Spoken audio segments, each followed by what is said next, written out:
காதலிப்பது எப்படி?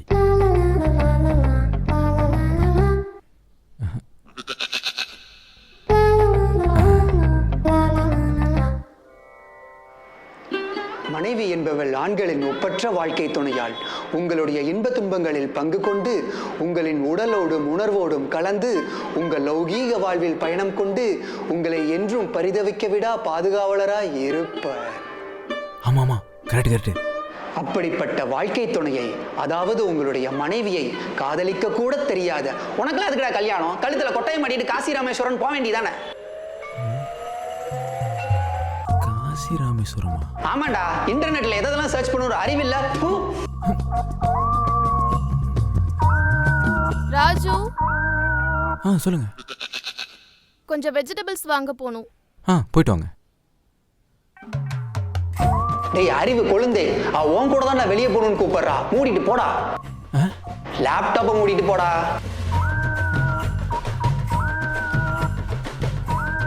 இனிமே ஆன்லைன்ல வெஜிடபிள்ஸ் ஆர்டர் பண்ண வேணாம். பில்லு கடைக்கு போய் வாங்கினாலே கம்மியாக தான் வருது. சரிங்க. நடந்து போகிற தூரம் தானே, போய் வாங்கிட்டு வந்துடலாம். சரிங்க. சென்னையில் வர வர ரொம்ப குளிருதுல, ஸ்வெட்டர் இல்லாமல் வெளியே வரவே முடியல. சரிங்க.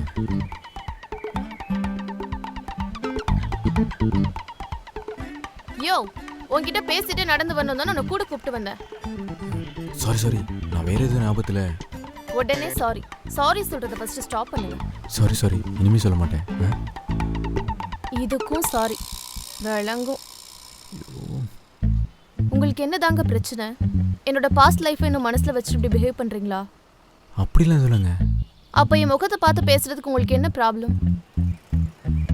இல்லைங்க, இது வரைக்கும் எந்த பொண்ணுங்கிட்டையும் பேசி பழகுனதில்ல, அதான். நாங்க மட்டும் டெய்லி 2 பசங்களோட போய் டேட் பண்ணிட்டு வரோமா? ஐயோ, நான் அப்படி சொல்ல வரலங்க. அது நான் என்ன சொல்ல வந்தேன்னா. சரி விடுங்க, ரொம்ப கஷ்டப்படாதீங்க. சரி, உங்க லைஃப்ல ஒரு க்ரஷ் கூட இல்ல? நீங்க கோச்சுக்கலன்னா உங்களுக்கு ஒரு உண்மையை சொல்லட்டுமா? ப்ளீஸ், நீங்க எதையாவது சொல்லுங்க, கோச்சுக்கலாம் மாட்டேன். நான் ஸ்கூல் படிக்கும்போது ஒரு பொண்ணு மேலே எனக்கு க்ரஷ் வந்ததுங்க. ஐயோ, ஃபைனலி என் புருஷனுக்கு சொல்றதுக்கு ஒரு கதை இருக்கு, சொல்லுங்க கேட்கலாம். அப்போ நான் +1 படிச்சுட்டு இருந்தேன், அவங்க +2 படிச்சுட்டு இருந்தாங்க. விண்டேஜ் பிடிவியா? அவங்க பேரு மெஹபூப் நிஷா. மெஹபூப் நிஷா முஸ்லிம் பொண்ணு. Bombay love story. போங்க, நீங்க கிண்டல் பண்ணிட்டே இருக்கீங்க. சரி சொல்லுங்க, கிண்டல் பண்ணல. அப்போ நான் +1 படிச்சுட்டு இருந்தேன், அவங்க +2 படிச்சுட்டு இருந்தாங்க. நாங்கள் அடிக்கடி பார்த்துப்போம், ஆனால் அதிகமாக பேசுறது இல்லைங்க. அவங்க கிட்டேயும் கம்மியாக தான் பேசுவீங்களா? ஆமாங்க, ஆனால் கண்ணுலேயே நிறைய பேசிப்போம். ஒரு வாட்டி ஸ்கூல்லேருந்து என்ன மட்டும் தனியாக வெளியே கூட்டு போயிட்டு கோனைஸ்லாம் வாங்கி கொடுத்தாங்கன்னு பார்த்துக்கோங்களேன். அந்த கோனைஸ் இன்னும் சாப்பிடாம பத்திரமா வச்சிருப்பீங்களே? இல்லை, அதெல்லாம் போய் சாப்பிட்டேன். ஆனால் அதுக்கப்புறம் தான் கோனைஸ் சாப்பிட்றது இல்லைங்க. ஏன்? அவங்க எனக்கு வாங்கி கொடுத்த கோனைஸ் எனக்கு ரொம்ப ஸ்பெஷல். என் லைஃப்பில் நான் கடைசியாக சாப்பிட்ட கோனைஸ் அதுவாக தான் இருக்கணுங்கிறதுக்காக தான் சாப்பிட்றது இல்லைங்க. வேற லெவல். இது வல்லவோ காதல். அப்புறம் லவ் சொன்னீங்களா இல்லையா? இல்லையே, அவங்களே வந்து என்ன லவ் பண்ணுறதா சொன்னாங்க. என்ன சொன்னீங்க? எனக்கு அப்போ என்ன பண்ணுறதுன்னே தெரில, மனசுக்குள்ள ஒரே பயமாயிருச்சு. அப்புறம் என்ன பண்ணீங்க? அன்னைக்கு எதுவுமே சொல்லாமல் திரும்ப வந்துட்டேன். அதுக்கப்புறம் ஒரு நாள் மனசில் தைரியத்தில் வர வச்சுட்டு அவங்ககிட்ட போய் லவ் சொல்லலான்னு போனா அவங்க +2 முடிச்சுட்டு ஸ்கூலை விட்டே போயிட்டாங்க. உங்ககிட்ட எக்ஸ்பெக்ட் பண்ண அதே மொக்க லவ் ஸ்டோரி. ஆனால் மறுபடியும் அவங்கள தேடி அவங்க வீட்டுக்கே போகணும், தெரியும்ல.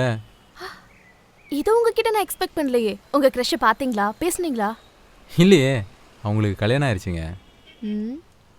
லவ்வை சொல்லி எத்தனை நாளைக்கு அப்புறமா போய் பார்த்தீங்க? அது ஒரு 3 வருஷத்துக்கு அப்புறமா நினைக்கிறேன். நீங்க ஸ்லோன்னு தெரியும், இவ்வளோ ஸ்லோன்னு தெரியாது. ஏங்க, உங்களை மாதிரி முகம் காட்டி பேச தைரியம் இல்லாத ஆளுங்களுக்கு தான் ஃபேஸ்புக், இன்ஸ்டாகிராம்லாம் இருக்கேன். அப்படியே தான் ட்ரை பண்ணிருக்கலாமே. என்கிட்ட தான் இன்ஸ்டாகிராம் அக்கௌண்டே இல்லைங்க. அது சரி, உங்ககிட்ட இதெல்லாம் நான் கேட்டது ஏன் தப்பு தான்.